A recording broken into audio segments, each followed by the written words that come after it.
Hello दोस्तों, स्वागत है आपका हमारे यूट्यूब चैनल मरीन वर्ल्ड में। दोस्तों, आज के इस वीडियो में हम आपको बताएंगे भारत में समुद्री मार्गों की खोज करने वाले महान खोजकर्ता वास्को डी गामा के बारे में।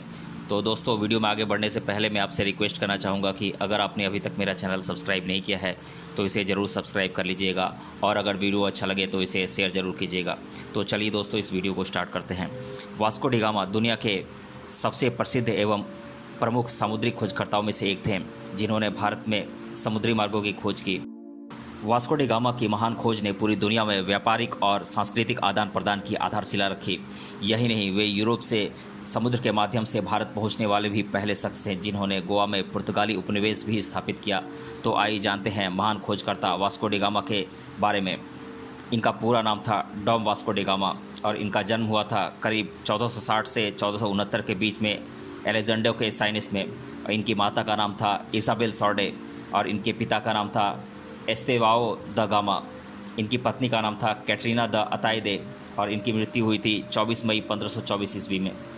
महान खोजकर्ता वास्को डी गामा के शुरुआती जीवन और जन्म के बारे में इतिहासकारों के अलग अलग मत हैं।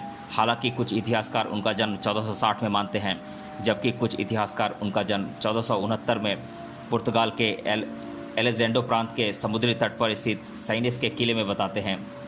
वास्को डी गामा के पिता एस्तेवाओ द गामा भी एक महान खोजी नाविक थे। उनके पिता को नाइट की उपाधि भी मिली थी। वहीं बाद में वास्को डी गामा भी अपने पिता के व्यापार में रुचि ली और वे भी समुद्री यात्रा के लिए जा रहे जहाज़ों की कमान संभालने लगे। आपको बता दें कि उन्हें वास्को द गामा और वास्को डी गामा दोनों नामों से ही जाना जाता है। भारत में व्यापारिक मार्गों की खोज करने के लिए पहली बार 8 जुलाई 1497 को वास्को डी गामा अपने 4 जहाज़ों के एक बेड़े के साथ साउथ अफ्रीका के लिस्बन पहुंचे। इस दौरान उनके पास 2 मीडियम साइज के 3 मस्तूल वाले जहाज़ थे। इसमें हर जहाज़ का वजन लगभग 120 टन था एवं उनका नाम 100 रेफल और 100 गैब्रियल था। करीब 10,000 किलोमीटर का लंबा सफ़र तय करने में उन्हें लगभग 3 महीने का लंबा वक्त लगा था। 4 जहाज़ों के अलावा उनके बेड़े के साथ इस यात्रा के दौरान 3 द्विभाषीय भी थे। आपको बता दें कि अपने खोज और जीते हुए ज़मीनों को चिन्हित करने के लिए उन्होंने अपने साथ पेड्राओ यानी कि पाषाण स्तंभ भी लेकर गए थे। अपनी समुद्री यात्रा की खोज के दौरान 15 जुलाई को वे कैनेरी द्वीप पहुंचे और 26 जुलाई को उनका बेड़ा कैप वर्डे द्वीप के साओ टियागो पर पहुंचा। यहां करीब 8 दिन रुकने के बाद वास्को डी गामा ने गुयाना की खाड़ी की तेज़ जलधाराओं से बचने के लिए केप ऑफ गुड होप के दक्षिणी अटलांटिक से होते हुए एक घुमावदार रास्ता अपनाया, और इस तरह वे एक विशाल बेड़े के साथ 7 नवंबर को सेंट हेलेना की खाड़ी, जो कि वर्तमान में दक्षिण अफ्रीका में आता है, वहां पर पहुंचे।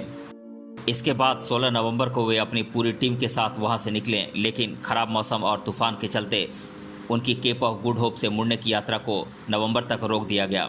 इसके बाद वास्को डी गामा ने मोसेल की खाड़ी की तरफ अपना रुख किया। यहाँ उन्होंने एक द्वीप पर सामान रखे और जहाज़ों को अलग अलग होने के लिए कहा। इसके बाद वे 25 दिसंबर को नटाल के तट पर पहुंचे। इसके बाद वास्को डी गामा अपने एक बेड़े के साथ नटाल और मोजाम्बिक के बीच एक छोटी सी नदी के पास पहुंचे, जिसे उन्होंने रियो दे कोबर नाम दिया।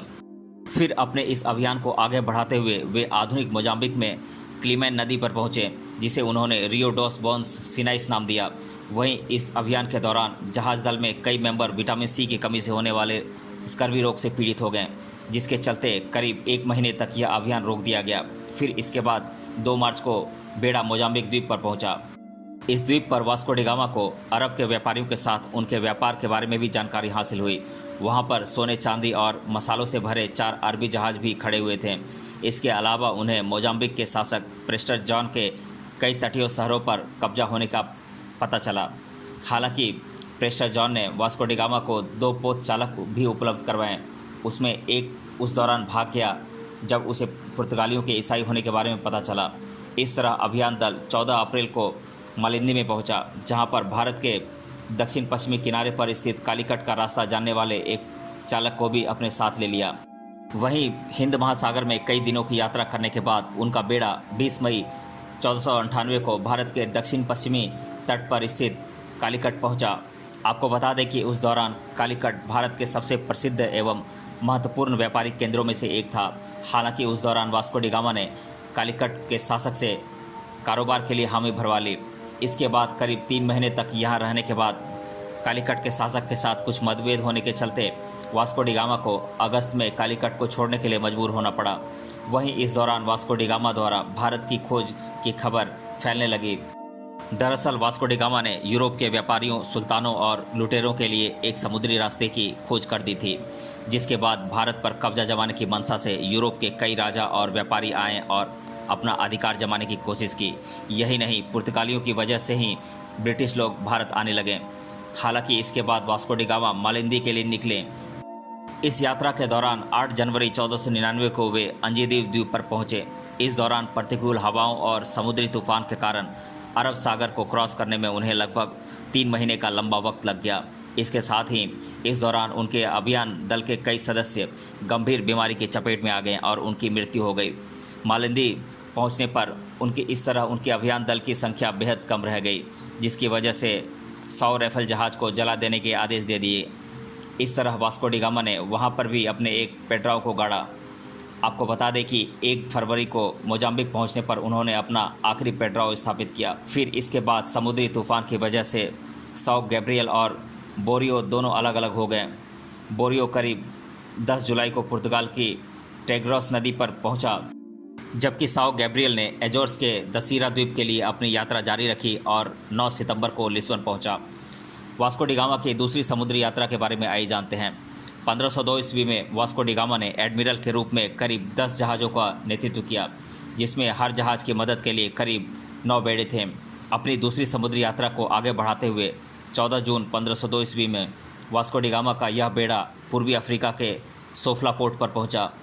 फिर इसके बाद वे दक्षिणी अरब तट का चक्कर लगाते हुए गोवा पहुंचे। वहीं दक्षिण पश्चिमी भारत के कालीकट के उत्तर में स्थित कन्नागौर पोर्ट में वे अरबी जहाज़ों को लूटने के इंतजार में रुके। इस दौरान उन्होंने माल से लदे अरबी जहाज़ों का माल जब्त करने के बाद उनमें आग लगा दी। आपको बता दें कि इस अरबी जहाज़ पर माल के साथ साथ महिलाएं, बच्चे समेत तमाम यात्री मौजूद थे, जो कि इस जहाज़ के साथ जलकर मर गए थे। यह वास्को डी गामा के व्यावसायिक जीवन का सबसे भयावह और दिल दहला देने वाला कुकृत्य था। कालीकट के हिंदू शासक जमोरिन के दुश्मन कन्नागौर के शासक के साथ एक संधि करने के बाद वास्को डी गामा का अभियान कालीकट के लिए रवाना हो गया।